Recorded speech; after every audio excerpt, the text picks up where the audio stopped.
जिनके लिए कुष्ठ वरदान बनकर आया, मेरी रीढ़। सन 1884 ईस्वी में अमेरिका से विदा होकर मेरी रीढ़ ने भारत भूमि पर पैर रखा। मेथोडिस्ट मिशन की ओर से ईसा का संदेश अपने व्यवहार और क्रिया द्वारा लोगों तक पहुंचाने की साध थी रीढ़ के मन में। मेथोडिस्ट के व्यवस्थापकों ने उन्हें कानपुर क्षेत्र में कार्य करने के लिए नियुक्त किया था।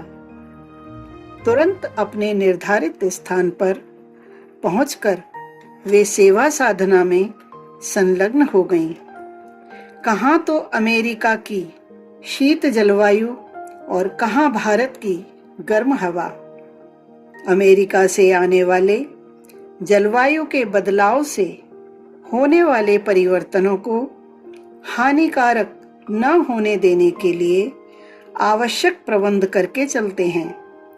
प्रबंध तो रीढ़ के लिए भी था, परंतु वे तो सेवा साधना में ऐसी जुटी कि उपलब्ध साधनों के उपयोग का उन्हें कोई ध्यान ही ना रहा। जलवायु बदल जाने से शरीर पर जो असर होना था, उस असर को अविश्रांत श्रम ने और बढ़ाया। परिणाम यह हुआ कि रीढ़ का स्वास्थ्य लड़खड़ाने लगा और वे बीमार पड़ गईं। जब तक रोग साधारण अवस्था में रहा, उन्होंने किसी से ना कहा, क्योंकि रीढ़ की दृष्टि में इससे उनकी सेवा साधना में व्यवधान आ सकता था। मिशन के सहकर्मियों को भी क्या पता चले कि रीढ़ का स्वास्थ्य कैसा चल रहा है। वे तो अपने कार्य में इस प्रकार डूबी रहती थीं कि किसी से बात तक का समय नहीं मिल पाता था। स्वास्थ्य की उपेक्षा से रोग बढ़ता गया और स्थिति यह बन आई कि उन्हें बिस्तर पकड़ लेना पड़ा। मिशन वालों ने समुचित चिकित्सा की, परंतु कोई लाभ न हुआ। अंततः डॉक्टर इस निष्कर्ष पर पहुंचे कि स्वास्थ्य लाभ के लिए रीढ़ को दूसरे स्थान पर ले जाना चाहिए। कानपुर क्षेत्र का जलवायु उनके अनुकूल सिद्ध नहीं हुआ है। रीढ़ को जलवायु परिवर्तन के लिए कानपुर से पिथौरागढ़ ले जाया गया। वहीं उनकी चिकित्सा परिचर्या भी चली। स्वस्थ हो जाने के बाद भी कुछ समय तक वह वहीं रही विश्राम के लिए। इस विश्राम काल में आसपास घूमने के लिए भी जाया करती थी। ऐसे ही एक बार वे चंदन का कुष्ठाश्रम देखने के लिए गईं। चंदन आश्रम में कई कुष्ठ रोगी अपने अंत की प्रतीक्षा कर रहे थे। परिजनों की आशा, समाज की सुरक्षा की दृष्टि से उनका एकांतवास उपयुक्त भी था, परंतु उनका जी तो भारी ही रहता था। सोचते रहते बेचारे अपनी दीनहीन अवस्था पर और कोसते अपने भाग्य को कि किस पाप के परिणाम स्वरूप उन्हें यह नारकीय जीवन व्यतीत करना पड़ रहा है।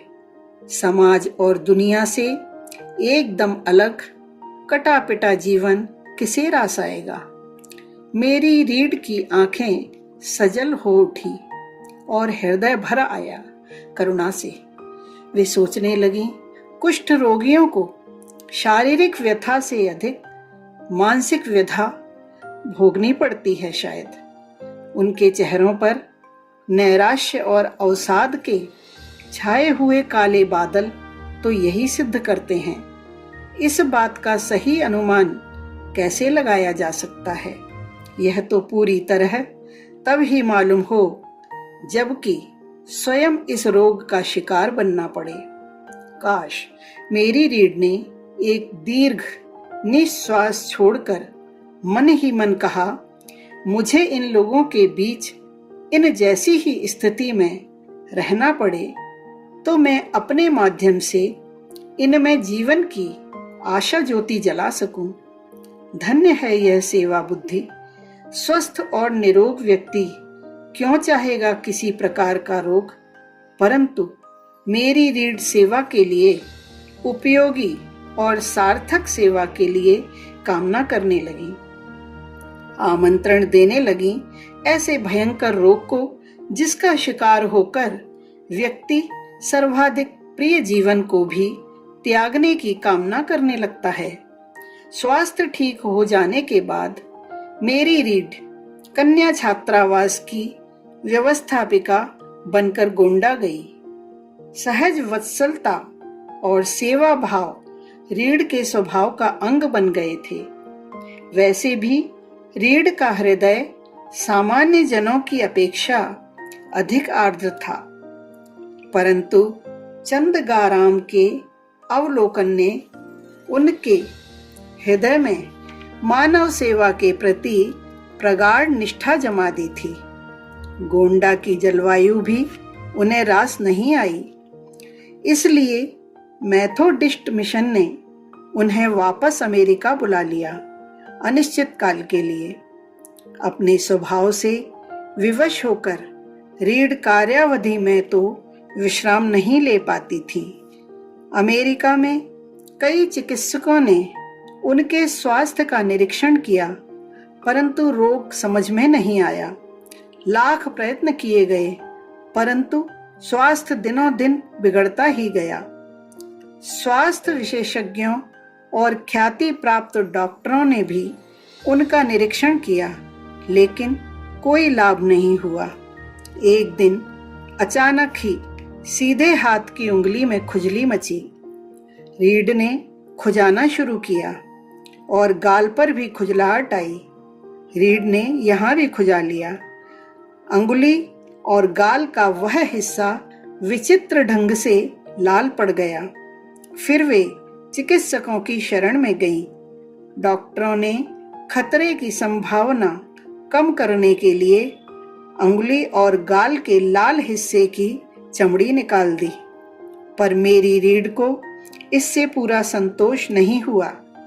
उनका अधिकांश समय अध्ययन पठन में ही बीतता था।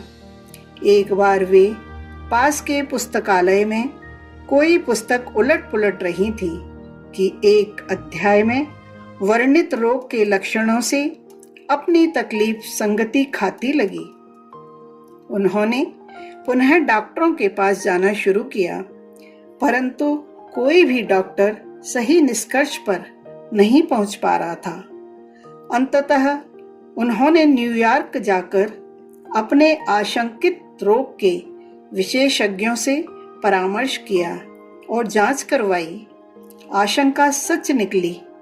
डॉक्टर ने बड़ी मायूसी से उत्तर दिया कि तुम्हारी आशंका ही सही है, और इस उत्तर की प्रतिक्रिया देखने के लिए रीढ़ के मुंह की ओर ताकने लगे, परंतु रीढ़ के चेहरे पर न तो क्षोभ था और न ही उद्वेग। वहां तो खेल रहा था एक अपूर्व आह्लाद। उनके स्मृति पटल पर चंदक आश्रम घूमने लगा और याद आई आश्रम के कुष्ठ रोगियों को देखकर मन में उठी कामना। वह पुलक कर कह उठी, सच डॉक्टर, क्या मेरी आशंका ही सही है? डॉक्टरों ने तो सोचा था कि मेरी रीढ़ कही बात सुनकर दहशत खा बैठेगी। किसी अप्रिय घटित की संभावना महसूस करते हुए वे तो आवश्यक उपाय करके चले थे रीढ़ को सूचना देने के लिए, परंतु यहाँ तो सर्वथा उल्टी ही स्थिति दिखाई दे रही थी। डॉक्टरों के हाँ कहने पर रीढ़ बोली, तो यह रोग मेरे लिए वरदान बनकर आया है। मैंने बहुत समय पहले भारत में कुष्ठ रोगियों को देखकर यह चाहा था कि मुझे भी इस स्थिति में जीना पड़े तो मैं कुष्ठ रोगियों के लिए एक अनुपम उदाहरण बनकर जीऊं और उन्हें भी जीवन का आनंद उठाने की प्रेरणा दूं। रीड की ऐसी बातें सुनकर चिकित्सक गण आश्चर्यचकित रह गए। कुष्ठ जैसे घृणित रोग का आक्रमण होने पर भी इतना निर्द्वंद और इतना निर्भय दिखाई देने वाले पहले रोगी से साक्षात था उनका। अन्यथा अभी तक तो वे ऐसे ही रोगियों के संपर्क में आए थे जिनके विलाप और रोग की गंभीरता में रुपये और पैसे भर का अंतर भी कम था। अर्थात रोग की गंभीरता, उनकी अनुभव की जा रही व्यथा और प्रेरणा का शतांश भी नहीं थी। डॉक्टरों द्वारा निश्चित घोषणा किए जाने के बाद रीड ने अपना भावी कार्यक्रम तुरंत तैयार किया। उन्होंने निश्चय कर लिया कि अब वे भारत जाकर कुष्ठ रोगियों की सेवा शुश्रूषा करेंगी। वे तो यह सोचते थे कि 6 वर्ष भारत में रहकर वहां से अस्वस्थ लौटने के बाद रीढ़ पर से सेवा का नशा उतर गया होगा। अच्छा संपन्न परिवार, स्वजन संबंधियों की भी कोई कमी नहीं थी। एक साथ रहने वाले सदस्यों की संख्या भी 10 से अधिक ही थी। यद्यपि रीड के लिए नौकरी करना भी आवश्यक नहीं था। काफी पैसा और जायदाद का स्वामी था उनका परिवार। इसलिए रीड ने स्वावलंबन के लिए अध्यापन कार्य से अपना जीवन आरंभ किया था और बाद में वे मेथोडिस्ट मिशन के संपर्क में आईं, तो धर्म सेवा का लक्ष्य बना। माता पिता ने सन 84 से पूर्व भी मना किया था रीड को अमेरिका छोड़कर जाने के लिए। उस समय तो वे जैसे तैसे अपने माता पिता को समझा मनाकर भारत चली आई थी। मुश्किल तो था अब उनकी अनुमति पा लेना। इसलिए रीड अपना विचार परिजनों पर व्यक्त करने से हिचकिचाती रही। मन की योजनाओं को मूर्त रूप देने के लिए आखिर परिजनों से तो किसी न किसी प्रकार कहना ही पड़ता। इसलिए एक दिन उन्होंने केवल अपनी बहन को सूचित भर किया, मैं भारत फिर जा रही हूं। बहन ने कहा, पागल तो नहीं हुई हो रीड? तुम्हें पता नहीं है कि पहले भी 6 साल भारत रहकर आई हो और वहां से यह रोग लेकर लौटी हो। अब क्या मरने का इरादा है? इसे रोग नहीं, प्रभु का वरदान कहो बहन। रीड बोली, इसके कारण ही तो मैं पुनः भारत जाकर वहां के कुष्ठ रोगियों की विशिष्ट सेवा का अवसर पा सकी हूँ। और रीड माता पिता तथा परिवार के अन्य सदस्यों को बिना सूचित किए भारत चले आई। मेथोडिस्ट की ओर से भारत आकर वे चंदक आश्रम पहुंची। आश्रम में पहुंचकर उन्होंने वहां निवास कर रहे सभी रोगियों को बुलवाया और कहा कि आप लोग जिस रोग से पीड़ित हैं, भगवान ने मुझे भी वही रोग देकर आप लोगों की सेवा करने के लिए भेजा है। अब मैं आपके साथ ही आप सबकी तरह रहूंगी। रीड के यह शब्द सुनकर सभी आश्रमवासी रो पड़े। उनके हृदय में उमड़े ममता के सागर में आश्रमवासियों की आंखों से बह उठी सरिताएं समा गईं। पहली बार उन्होंने अनुभव किया कि इस दुनिया में हम लोगों से आत्मीयता जोड़ने के लिए भी कोई प्रयत्नशील है। रीड को अमेरिकन होने के नाते आश्रम के पास अलग बंगला मिला, परंतु वे बंगले में रहने के लिए थोड़े ही आई थीं। वे तो आई थीं अपने इष्ट उपास्यों की सेवा करने के लिए, प्रभु के वरदान को फलित पुष्पित करने के लिए। आश्रम में आते ही उन्होंने रोगियों को पढ़ाना प्रारंभ किया। वहां कई लोग निरक्षर थे, ऐसे भी थे जिन्हें जिंदगी में अब कोई आकर्षण नहीं दिख पड़ता था। कुछ एकों ने प्रश्न भी किया, मैडम अब हमें पढ़ लिख कर क्या करना है? दुनिया हमारे किस काम की रही है? मेरी रीढ़ कहने लगी, भाइयों, दुनिया हमारे किसी काम की ना हो तो ना सही, परंतु हम स्वयं अपने लिए तो काम के और उपयोगी हैं। हम अपने आनंद के लिए पढ़ें, अपने जीवन का रस लेने के लिए पढ़ें। अब जीवन से क्या लेना देना, वह तो भार रूप हो गया है।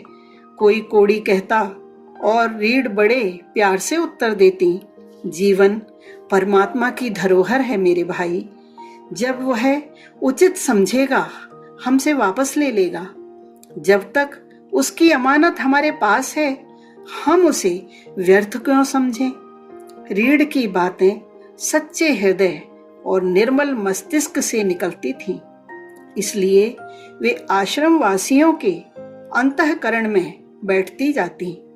प्रेम और आत्मीयता का प्रभाव यह हुआ कि आश्रम में रहने वाले कुष्ठ रोगी धीरे धीरे जीवन में रस लेने लगे।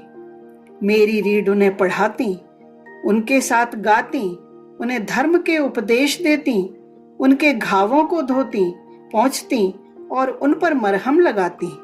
आश्रम का सारा कार्य अब उन्होंने संभाल लिया। व्यस्त दिनचर्या में उन्हें आत्म संतोष मिलता और आत्मिक आनंद मिलता। वे रोगी जो अपने रोग की भयंकरता देखकर जीवन से निराश हो गए थे, उनमें आशा संचरित होने लगी और मेरी रीढ़ का रोग भी उसी मंजिल पर जम गया जहां तक कि वह अमेरिका में बढ़ सका था। उनकी सेवा सफल होती लग रही थी, परंतु वे तो कर्मण्यवाद का रास्ते के अनुसार केवल अपनी साधना की ही चिंता करती थी। सन 1906 में उन्हें वापस अमेरिका लौटने का अवसर भी मिला, परंतु वे नहीं गईं। घर वालों की ममता जागी। उन्हें भारत में रहते हुए 36 वर्ष हो गए थे। माता पिता तो रहे भी नहीं थे शायद। उनकी एक बहन ने लिखा, अब वृद्धावस्था में तो तुम अमेरिका में आकर हमारे साथ रह लो। अब तो तुम्हारा संकल्प पूरा हो गया होगा। रीढ़ ने लिखा, मैंने पूरे जीवन के लिए संकल्प लिया था बहन। अच्छा रहेगा यदि तुम मुझे भूल ही जाओ। इसके बाद भी वर्षों तक जीवित रहकर कुष्ठ रोगियों की सेवा करती रही। अंतिम क्षणों तक उन्हें अपने वरदान को चरितार्थ करने की ही चिंता रही। मनोबल के धनी भाग 2, लेखक पंडित श्री राम शर्मा आचार्य जी।